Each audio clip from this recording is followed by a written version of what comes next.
Hello everyone, I welcome you all at अधिष्ठान में आपका स्वागत है। So this is 1.5 year current affair series and this is lecture number 17। इस 1.5 year current affair series के अंदर हम डिफरेंट डिफरेंट करंट अफेयर्स पढ़ते हैं जो कि प्रीलिम्स के लिए इंपॉर्टेंट रहते हैं, right. So let's start with the class topic first, that is H1B visa. H1B visa अभी बहुत न्यूज के अंदर है बिकॉज ट्रंप एडमिनिस्ट्रेशन ने H1B वीजा के ऊपर बहुत सारी रेस्ट्रिक्शंस लगा दी। अब देखो, H1B वीजा एक कॉमन पॉलिसी है, एक जनरल पॉलिसी है किसकी, अमेरिका की। बट इसके ऊपर रेस्ट्रिक्शंस लगाने से इंडिया को बहुत ज्यादा इफेक्ट पड़ रहा है। तो इस लेक्चर के अंदर हम ये समझेंगे भाई इंडिया इतना क्यों इफेक्ट पड़ रहा है। और ऐसा बोला जा रहा है H1B वीजा के ऊपर रेस्ट्रिक्शन लगाने के कारण यह है कि ट्रंप जो है वो भारत से बदला ले रहा है। ठीक है, ट्रंप एक तरह से भारत के खिलाफ एक्शंस ले रहा है बिकॉज भारत रशिया का साथ दे रहा है। According to Trump Bharat Russia का साथ दे रहा है यूक्रेन रशिया के वार के अंदर। भारत एक तरह से रशिया को फंड कर रहा है, राइट। जो मन में आ रहा है वो बोलते जाते हैं और अपनी एक्शंस भी जो मन में आता है वो लेते जाते हैं। और H1B वीजा जो है उन्होंने बहुत ज्यादा इसके ऊपर रेस्ट्रिक्शंस इम्पोज कर दी है। कुछ लोग पता है क्या कर रहे हैं, ट्रंप पता है क्या कर रहा है, ट्रंप भारत को नुकसान करने के चक्कर में अपने ही पैरों पे कुल्हाड़ी मार रहे हैं। अब कैसे मार रहे हैं, आज इस वीजा H1B वीजा से मैं आपको इसके अंदर समझाऊंगा, right. Let's understand first of all कि इट इज H1B वीजा है क्या, राइट। तो आप यहां पर देखो 1990 के आसपास यूनाइटेड स्टेट्स ऑफ अमेरिका में एक टेंशन आ गई। क्या टेंशन आ गई कि यहाँ पे स्किल्ड वर्कर्स ही नहीं थे, राइट। अब यहाँ पे स्किल्ड वर्कर्स नहीं होंगे तो इनको प्रोडक्शन करने में दिक्कत आएगी। यहाँ पे इंजीनियर्स नहीं थे, यहाँ पर एक तरह से देखेंगे तो साइंस एंड टेक्नोलॉजी वाले रिसर्च वाले लोग नहीं थे, राइट। यहाँ पर हाई स्किल्ड के लोगों की कमी आ गई थी। तो अमेरिका ने क्या करा, अमेरिका ने कहा कि हम अपने दरवाजे खोल रहे हैं। ठीक है, जो दरवाजे बंद थे उनको खोल रहे हैं और डिफरेंट डिफरेंट कंट्रीज से लोग आओ, जो कि हाई स्किल्ड लोग हैं वो आओ और हमारे यहाँ पर अमेरिका के अंदर आकर डेवलपमेंट करो। समझ में आ रहा है कि डिफरेंट डिफरेंट स्किल्ड लोग जो हैं दुनिया के, क्योंकि हमारे पास तो है नहीं, तो यहाँ पर आओ और अमेरिका के अंदर आकर क्या करो, प्रोडक्शन करो। पर यहाँ पर आकर रहो मत, मतलब रहो मत मतलब this is a non immigrant visa. Immigrant visa बच्चों वो होता है जिसके अंदर कंट्री के अंदर ये बोला जाता है कि यहाँ पर आकर परमानेंटली रह लो। पर ये कहते हैं कि मैक्सिमम 6 साल के लिए आपको यहाँ पर रहना है और यहाँ पर आकर आपको क्या करना है, बहुत सारा प्रोडक्शन करना है, क्योंकि you are skilled labour. Skilled workforce को एक तरह से अट्रैक्ट करने के लिए एक स्पेशल तरह का मैकेनिज्म बनाया, that is known as H1B visa. I hope this is clear to everyone. तो यहाँ पर इसके अंदर अंडरस्टैंड करते हैं, H1B visa is a non immigrant visa. Non immigrant मतलब समझ रहे हैं कि परमानेंटली नहीं रख रहे यूएसए वाले आपको, ठीक है, for a some time, for a temporary period of time, enabling USA companies to hire foreign workers for specialised role in the field such as science technology engineering and mathematics. That is stem के अंदर अगर आपका बहुत अच्छा contribution है या फिर IT sector के अंदर बहुत अच्छी स्किल्स है आपकी, तो आओ अमेरिका के अंदर आके प्रोडक्शन करो, क्योंकि हमारे यहाँ पर लोगों की कमी हो गई स्किल्ड वर्कफोर्स की। तो 1990 में ये मैकेनिज्म यहाँ पर इसके अंदर इंट्रोड्यूस कराया था, जिसमें कंपनी जो है बाहर की लोगों को हायर करती थी H1B वीजा के अंदर, और फिर वो बाहर के लोग जो है वो आते थे अमेरिका के अंदर और वहां पर प्रोडक्शन करते थे। वो हाई स्किल्ड लोग होते थे। अब भारत को क्या दिक्कत आ रही है इसके अंदर, है ना, ये तो इसकी तो सबकी प्रॉब्लम होनी चाहिए। भारत की क्यों ज्यादा प्रॉब्लम है ये हम समझेंगे। But before that, introduce in 1990, it aims to address skill shortage in the US. जैसे मैंने आपको बताया, when qualified domestic workers are unavailable, क्योंकि वहां पर उनके घर के अंदर वर्कर्स अवेलेबल नहीं थे। Non immigrant visa allows temporary entry to the US for the purpose. Non immigrant मतलब यही है कि रहना नहीं है यहाँ पर, बस यहाँ पे थोड़े दिनों के लिए रहना है, टेम्परेरी पर्पस के लिए रहना है, परमानेंटली मत रुक जाना। तो वो वाला वीजा दिया जाता है, वो टूरिज्म के अंदर भी काम आ सकता है, बिजनेस के अंदर भी, वर्क स्टडी और मेडिकल ट्रीटमेंट। वैसा ही एक तरह का वीजा है H1B वीजा, जो कि स्पेशली उन लोगों के लिए है जो कि हाईली स्किल्ड हैं, वो अमेरिका के अंदर आए और वहां पर प्रोडक्शन करें, क्योंकि अमेरिका की पॉपुलेशन के अंदर डोमेस्टिक वर्कर्स की अनअवेलेबिलिटी हो गई थी, डोमेस्टिक स्किल्ड वर्कर्स की। ठीक है भाई, इतना समझ में आ गया। अब H1B वीजा परमानेंट नहीं है, टेम्परेरी है, तो कितने टाइम पीरियड के लिए, 6 साल के लिए। अब भारत के लिए इतना अफेक्ट क्यों कर रहा है कि इसके H1B वीजा के अंदर रेस्ट्रिक्शंस इंपोज कर दी, तो भारत के लिए क्या दिक्कत हो गई, भारत के लिए, इंडिया के लिए क्या दिक्कत होगी, that we need to understand. और ट्रंप ऐसा कर क्यों रहे हैं ये भी अपन अंडरस्टैंड करेंगे। देखो, ट्रंप को किसी ने कान में आके ऐसे कह दिया कि भाई अगर आपको मेक अमेरिका ग्रेट अगेन बनाना है ना, तो यहाँ के वर्कफोर्स को आपको डेवलप करना पड़ेगा, अमेरिकन को डेवलप करना पड़ेगा। अभी अमेरिका के अंदर भी बहुत सारे स्किल्ड लोग हैं, बट वो यहाँ पर काम नहीं कर पाते अमेरिका के अंदर, बिकॉज कंपनीज बाहर से लेकर आ जाती है।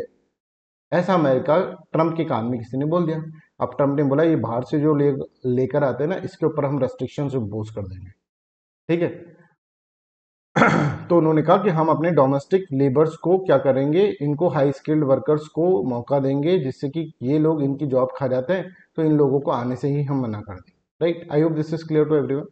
तो अब भारत के अंदर क्या प्रॉब्लम आ रही है, देखिए भारत के अंदर से 70% लोग जो है H1B वीजा के ऊपर आते हैं अमेरिका के अंदर, ठीक है। मतलब अगर H1B वीजा के अंदर टोटल लोग 100 होंगे, तो उसमें से 70 जो होंगे that will be the Indians.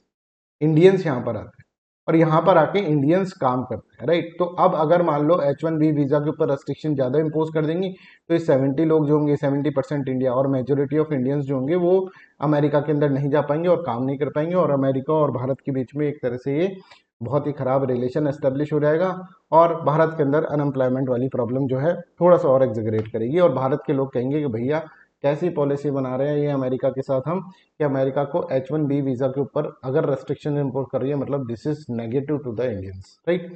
तो I hope this is clear. Introduce ये अपन ने पढ़ लिया। इसके अंदर Indians in recent have top the list of H1B visa recipient up to 70% of those issued. This statistic explain why the policy change affects India, making it a critical issue for the India-US relationship. I hope this is clear. Trump administration ऐसे बोल रहा है कि भाई हमें क्या है, American को डोमेस्टिक, हमारे डोमेस्टिक वर्कर्स को क्या करना है, डेवलप करना है, और ये लोग आके हमारे उनकी नौकरी खा जाते हैं, जॉब खा जाते हैं, तो हम इसलिए उन लोगों को डेवलप करने के लिए क्या कर रहे हैं, ये सब चीज़ें कर रहे हैं। अब देखो इससे दिक्कत क्या होगी। पहली बात तो यह है कि अमेरिका के अंदर इतनी क्वालिफाइड और स्किल्ड वर्कफोर्स है ही नहीं, जैसे भारत के पास है, जैसे चाइना के पास है। तो यहाँ पे प्रोडक्शन वैसे कम हो जाएगा, क्योंकि बाहर के लोगों को आने दे रहे हो और तुम्हारे पास है नहीं। दूसरी चीज, बाहर के जो लोग आ रहे हैं, इंडियंस और चाइना वाले, ठीक है, ये एक तरह से लो पेड वर्कर्स होते हैं, low paid worker as compare to the American, right, क्योंकि इनका स्टैंडर्ड ऑफ लिविंग इतना अच्छा नहीं होता जितना अमेरिकन का है, तो इनका लो पेड वर्कर्स होते हैं। तो लो पेड के अंदर ये कुछ प्रोडक्शन अगर कर रहे हैं तो उसका कॉस्ट भी कम ही रहेगा, जिससे महंगाई कम रहेगी, ठीक है। मान लो एक चीज बनानी है 100 रुपए की, है ना, इंडिया और चाइना वाले बना रहे हैं वो चीज़ 100 रुपए की अमेरिका के अंदर, और उसके अंदर ये 30 रुपीज सैलरी ले रहे हैं मान लो। बट अगर अमेरिकन ही इसको बनाएगा इस 100 रुपए की चीज को, तो वो बोलेगा भाई मेरे को कम से कम 70 रुपए सैलरी दे, तो उसका प्राइस तो 140 हो जाएगा फिर, समझ में आ रहा है। तो महंगाई बढ़ जाएगी इसके कारण। तो ये कह रहे हैं कि भाई अमेरिका, है ना, और ट्रम्प जो है भारत से बदला लेने के चक्कर में खुद के पैरों पे कुल्हाड़ी मार रहा है, राइट। तो I hope this is clear to everyone. यहाँ पर आप चार्ट देख सकते हैं, यहाँ पर जैसे ये 2003 का है, 2003 के अंदर भारत 36% लोग जो है भारत की तरफ से जाते थे H1B वीजा के अंदर। अब देखो यहाँ पर 2013 में ये नंबर देखो कितना ज्यादा हो गया, 65% लोग जो है, 100 में से 65 लोग वो भारत की तरफ से जाते थे H1B वीजा के अंदर, जहां पर अमेरिका के अंदर काम करते थे। अब ये नंबर बढ़कर देखो 2023 के अंदर कितना हो गया, 72.32। बट अब अमेरिका ने इसके ऊपर बहुत ज्यादा रेस्ट्रिक्शंस इंपोज कर दी। तो I hope this is clear to everyone. सारे क्वेश्चन के आंसर मिल गए आपको। H1B वीजा क्या है, भारत का क्या इम्पैक्ट, भारत के ऊपर क्यों इम्पैक्ट पड़ रहा है ये पता चल गया, ठीक है। ट्रम्प क्यों कर रहा है ऐसा ये पता चल गया, उसके कान में आके किसने क्या कह दिया ये समझ में आ गया तुमको, राइट। और अब ये एक तरह से इंडिया और यूएसए के रिलेशन के बीच में एक बोन ऑफ कंटेंशन बनता जा रहा है, राइट। चलो अब नेक्स्ट जो टॉपिक है वो भी ट्रम्प से रिलेटेड है। बागराम एयरबेस, बागराम एयरबेस कहां पर है ये पूछा जा सकता है आपसे, एक वन लाइनर क्वेश्चन। अफगानिस्तान के अंदर है। अफगानिस्तान का सबसे बड़ा अगर आप देखें तो एयरबेस है, ठीक है, located approximately 60 kilometre north of the Kabul in the Afghanistan परवान प्रोविंस। ये आपको इसके अंदर याद रखना है। अब ये न्यूज में क्यों है, ये न्यूज में इसीलिए इन भाई साहब के कारण, इनका मस्ती आई इनको, तो उन्होंने एक ट्वीट इस तरह से कर दिया, ठीक है। अपने ट्रम्प जो है अपने एक ट्रुथ सोशल वर्क प्लेटफॉर्म है उसके ऊपर लिखते हैं, if Afghanistan does not give Bagram airbase, अगर बागराम एयरबेस नहीं देता है back to those that built it, जिन्होंने इसको बनाया, that is United States of America, तो bad things are going to happen. देखो लिखने में कैसे लगता है, तो फिर बहुत बुरी चीज होने वाली है, इस तरह से उन्होंने इसके अंदर बोला। अफगानिस्तान ने बोला कि भैया नहीं देंगे, ठीक है, ये हमारी सोवरेंटी और टेरिटोरियल इंटेग्रिटी, भाई हमारे देश के अंदर कोई एयरपोर्ट है उसको चाहे किसी ने भी बनाया हो, है ना, तुमने बनाया हो, तुम्हारी जरूरत थी इसलिए तुमने बनाया था, ठीक है, तुमने बनाया हो या किसी ने, तो तुमको थोड़ी ना दे देंगे।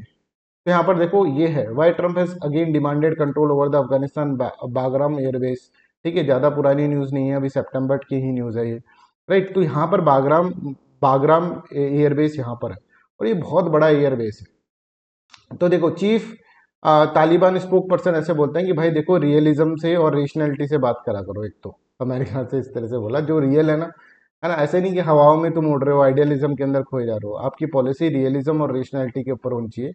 Afghanistan had an economy oriented foreign policy, और वो अपनी फॉरेन पॉलिसी म्यूचुअल और शेयर इंटरेस्ट के ऊपर करता है, ठीक है। इट विल नॉट यू, और दोहा एग्रीमेंट के अंदर तुमने ही कहा था यूनाइटेड स्टेट्स ऑफ अमेरिका कि आप हमको थ्रेटन नहीं करेंगे और हमारी टेरिटरी इंटेग्रिटी और पॉलिटिकल इंडिपेंडेंस ऑफ अफगानिस्तान को रेस्पेक्ट करेंगे, और हमारे इंटरनल मैटर के अंदर यहाँ पर पार्टिसिपेट नहीं करेंगे। तो तुम काहे ये बागराम एयरबेस लेना चाहते हो? अब देखो बागराम एयरबेस का बहुत इंपॉर्टेंट सिग्निफिकेंस इसलिए है because it is too close to the central Asia. और सेंट्रल एशिया के अंदर आप देखोगे तो सेंट्रल एशिया के अंदर भाई बहुत सारा पैसा बढ़ा पड़ा है, ठीक है, बहुत सारे रिसोर्सेज है ना, हर तरह के रिसोर्सेज यहाँ पर मिलते हैं। तो बागराम एयरबेस रशिया के पास भी है, ठीक है, अगर आप देखेंगे तो रशिया के पास भी, इसके ऊपर रशिया ही है अफगानिस्तान के ऊपर। तो ये रशिया को चेक एंड बैलेंस कर लेगा, ठीक है, पाकिस्तान की हेल्प कर देगा, चाइना को चेक एंड बैलेंस कर लेगा अगर यहाँ पर इसका एस्टेब्लिशमेंट हो गया। तो ये अगर किसने दे दिया इसको, अफगानिस्तान ने दे दिया तो, ठीक है। तो ट्रम्प की मर्जी जो आती है, कभी कहते हैं ग्रीनलैंड हमारा है, कभी कहते हैं कि कनाडा हमारा है पूरा का पूरा, राइट, कभी कहते हैं कि भाई मैक्सिको हमारा है, कभी कहते हैं कि बागराम एयरबेस हमारा है, राइट। इस तरह से हर चीज को वो बोल देते हैं कि ये सब हमारा है, राइट। बट ऐसा अगर चाइना इस तरह से बोलता है ना तो चाइना ले भी लेता है, ठीक है। अमेरिका का ये है कि अभी ट्रम्प के एडमिनिस्ट्रेशन में बस बोले हुआ है, बोल बच्चन बहुत ज्यादा करे जा रहे हैं, राइट। तो यहाँ पर इसका हिस्टोरिकल सिग्निफिकेंस है बागराम एयरबेस का। सोवियत एरा के अंदर अगर हम देखें तो बागराम एयरबेस को एस्टेब्लिश किया गया था सोवियत रेजिस्टेंस के द्वारा, ठीक है। क्योंकि उस वक्त क्या था, यूएसएसआर जब था, तो देखो ऊपर यूएसएसआर है, नीचे अफगानिस्तान है, इसके जस्ट नीचे अफगानिस्तान है, ठीक है। और फिर यहाँ पर अगर आप देखेंगे पाकिस्तान और फिर इंडिया, राइट। एशिया के अंदर अगर एंटर करना है आपको सो, है ना, तो आपको यूएसएसआर को अगर नीचे जाना है ना, नीचे की तरफ जाना है या फिर इंडियन ओशन को एक्सेस में लेना है तो अफगानिस्तान से क्रॉस होकर जाना पड़ता था। तो अफगानिस्तान के ऊपर काफी कंट्रोल जमा कर रख रखा था यूएसएसआर ने, राइट। तो 1950s के अंदर देखेंगे तो सोवियत के असिस्टेंस से बागराम जो है एक एयरफील्ड बना है यहाँ पर अफगान एयरफोर्स के लिए, and later become a critical Soviet military hub during the 1979-89 Soviet Afghan war. Soviet Afghan war आया था जिसके अंदर सोवियत की ट्रुप्स जो थी अफगानिस्तान के अंदर काफी समय तक रही थी, तो उस वक्त बागराम एयरबेस का सोवियत ने काम लिया था। अब जब 2009-11 का अटैक हुआ जब अमेरिका के ऊपर, तो अमेरिका ने ये कसम खाई कि भैया हम तालिबान को पूरा, हम पूरा का पूरा क्या करेंगे, इसको आतंकवाद को खत्म कर देंगे। तो आतंकवाद को खत्म करना चाहते थे, उसामा बिन लादेन इनको चाहिए था, तो तालिबान ने बोला कि हम उसको देंगे नहीं। ऐसा माना जा रहा था कि तालिबान ने उसको कहीं छुपा के रखा हुआ है, तो उसामा बिन लादेन को अगर तुमको लेना है तो हमारी छाती पे चढ़कर लेना पड़ेगा। तो अमेरिका जो थी अफगानिस्तान के अंदर, अमेरिका की फोर्सेज अफगानिस्तान के अंदर चली गई थी, राइट। तो उस टाइम पीरियड के अंदर अमेरिका की फोर्सेज जब अफगानिस्तान में रही थी 2001 से लेकर, आप देखेंगे बहुत साल तक यहाँ पर अफगानिस्तान के अंदर रही थी। तो उस टाइम पीरियड के अंदर तालिबान का यहाँ पे रूल हुआ करता था, और उस तो उन्होंने एक एयरबेस बनाया था यूएस मिलिट्री ने, वही एयरबेस को उसने और डेवलप करा था जिससे कि वो उसके काम आ सके। अब यूनाइटेड स्टेट्स ऑफ अमेरिका कह रहा है कि भैया वो एयरबेस हमारा है, हमें उसके हकदार है, हमको ही दे दो वापस, राइट। तो US military hub following the September 11 attack in 2001 the United states transform Bagram into the largest military base in Afghanistan. It housed 455 air expeditionary wings and served as a central node for the operation logistic and intelligence gathering. Right, आप यहाँ पर देख सकते हो फिर अगस्त 2021 के अंदर US का विड्रॉल हुआ, उसके अंदर से फोर्सेस को विड्रॉ कर दिया, तो बागराम एयरफोर्स के अंदर से भी विड्रॉ कर दिया था। And Taliban swiftly took control of the base. This marked a significant shift of Afghanistan policy and political in the military landscape. I hope this is clear to everyone. तो यहाँ पे भी ट्रम्प एडमिनिस्ट्रेशन का यहाँ पर आ गया। अब तीसरी जो न्यूज है that is from the economics, but that is also from the Trump administration के डिसीजन के कारण ही वो न्यूज बनी है। That is known as product nation. एक प्रोडक्ट नेशन क्या होता है ये हम इसके अंदर समझेंगे। ये पूछा जा सकता है what are the different characteristic of a product nation. देखो भाई बहुत सारी चीजें हो रही है ना, ये समझो पहले तो रशिया यूक्रेन का कन्फ्लिक्ट हो रहा है। वेस्ट एशिया के अंदर अगर हम देखेंगे तो वहां पर क्राइसिस चल रहा है, ठीक है। आप देखो इसराइल पैलेस्टीन का युद्ध हो रहा है, राइट। और अगर हम देखें अमेरिका की, कभी भी अमेरिका को मस्ती चढ़ती, कभी ईरान पे अटैक कर देता है, राइट, कभी सीरिया पे अटैक कर देता है, है ना, सीरिया पे अटैक करने के बारे में सोचता है, कभी यमन के ऊपर अटैक कर देता है, कभी भी मस्ती चढ़ती है। और इसराइल और पैलेस्टीन वाला गाजा का है, इसराइल भी कभी कतर के ऊपर अटैक कर देगा एंड सो ऑन। तो मतलब देश, पूरे विश्व की एक तरह से देखें तो हम लगी पड़ी है, राइट।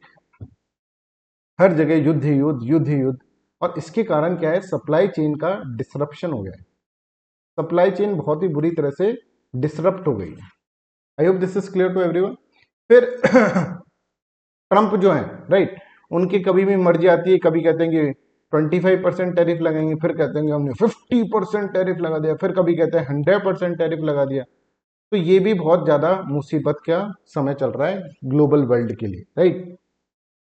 तो अब भारत ये सोच रहा है कि यार इतना ज्यादा प्रॉब्लम आ रहा है सप्लाई चेन के अंदर, तो हम क्यों ना खुद को अलग तरीके से कुछ डेवलप करें जिससे कि डिपेंडेंसीज जो है ना वो हम यहाँ पर कम कर दें, राइट। हम एक सर्विस ओरिएंटेड इकोनॉमी, कि हम सर्विस सेक्टर के अंदर सर्विसेज प्रोवाइड करते हैं, हम क्यों ना प्रोडक्शन इकोनॉमी बने, क्यों ना हम प्रोडक्शन नेशन बने, प्रोडक्ट नेशन जिसको अपन बोलते हैं। तो प्रोडक्ट नेशन क्या होता है, जो कि बहुत सारे हाई वैल्यू गुड्स प्रोड्यूस करे, है ना, substantial volume of high value goods को प्रोड्यूस करे, और एक तरह से नेट प्रोड्यूसर बन जाए, कि पूरे विश्व को हम सप्लाई कर रहे हैं भाई। हमको किसी से, अब देखो, हमको अगर मान लो कोई लैपटॉप बनाना है, तो हम क्या करेंगे, बाहर की कंपनी से कहेंगे कि हम असेंबल तुमको करके दे देंगे, हमको तुम अपने पार्ट्स दे दो, हम असेंबल करके दे देंगे। हम असेंबली करते हैं, that is service we are provided to them, but हम खुद नहीं बनाते हैं, राइट। समझ में आ रहा है। तो हम जब अगर खुद बनाने लग जाए तो that is known as product nation. जैसे आईफोन है, आईफोन की भी यहाँ पर क्या होती है, यहाँ पर एक तरह से सर्विस होती है, सर्विस प्रोवाइड होती है, मतलब असेंबली और ये सब चीजें हम करते हैं, फिर हम उसको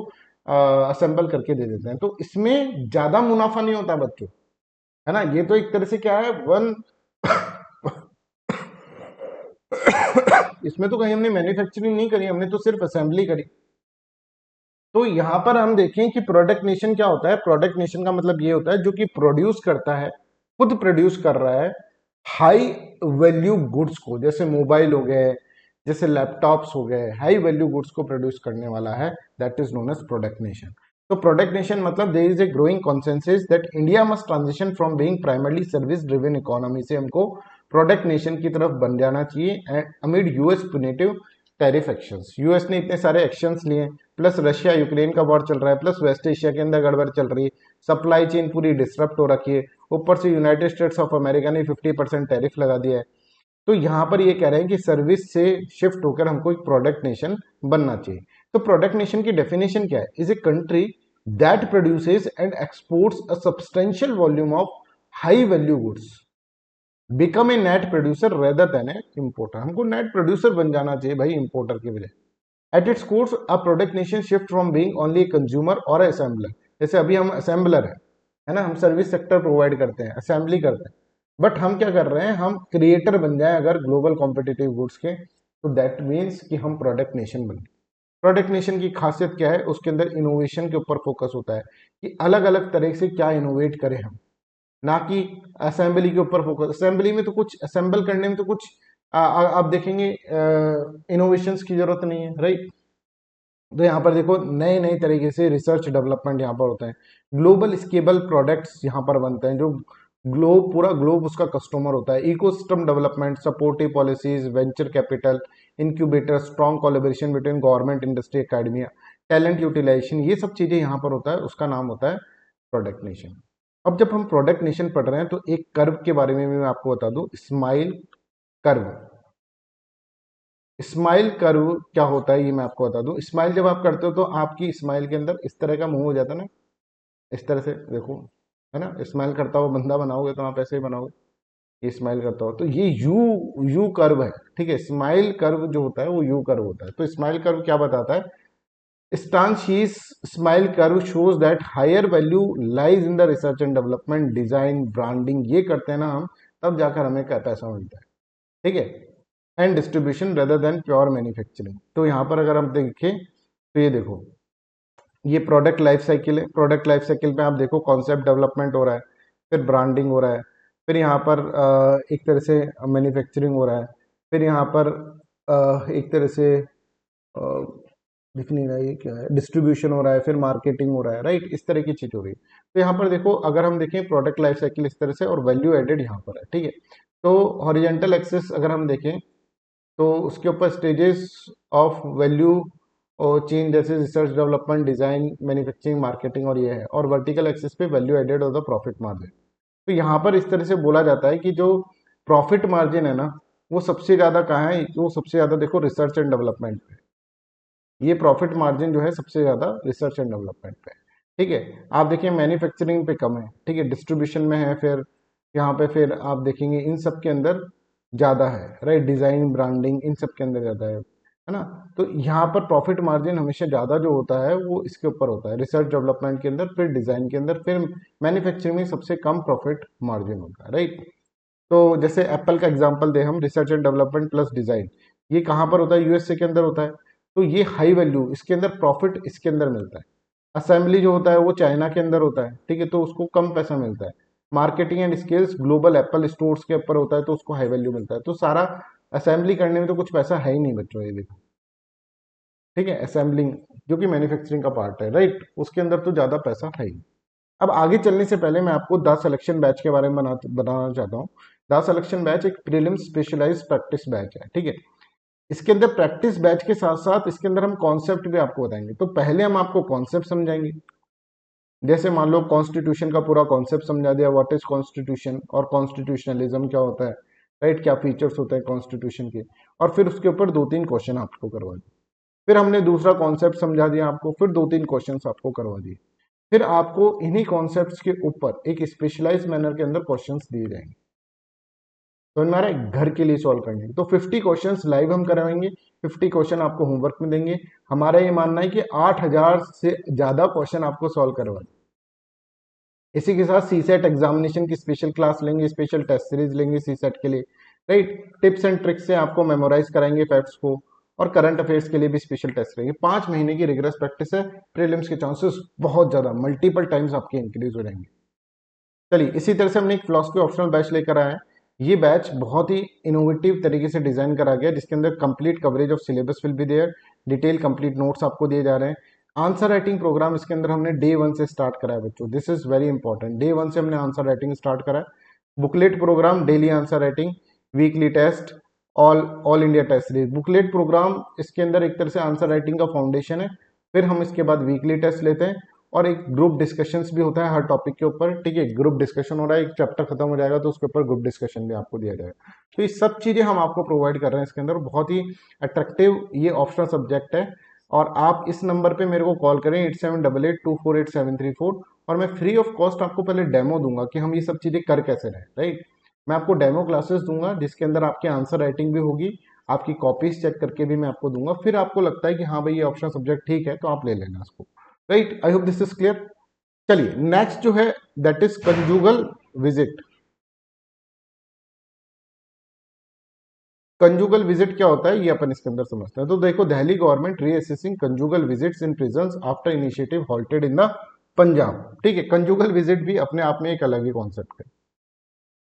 देखो भाई, एक मान लो एक पर्सन है, इज प्रिजनर, ठीक है, इसने कुछ क्राइम करा है, अब ये प्रिजन के अंदर है। तो अब ये जब प्रिजन के अंदर है ना, तो इसके घर में इसकी वाइफ होगी। अब वाइफ की याद इसको आती होगी, समझ में आ रहा है।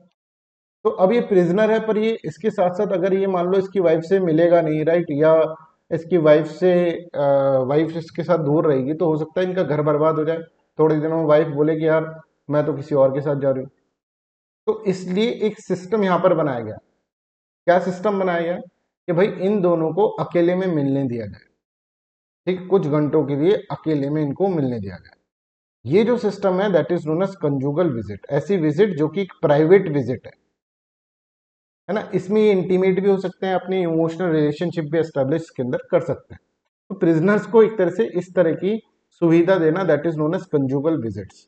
भारत के अंदर अभी ये कॉन्सेप्ट नहीं है, ठीक है, पर भारत के अंदर ये कॉन्सेप्ट डिस्कस होता रहता है, राइट। तो यहाँ पर देखो, conjugal visit for the prisoners refers to the provisions that allow prisoners to have private unsupervised visit with their spouses and the partners. The purpose is to maintain family relationship and support the emotional and the mental well-being of the prisoners.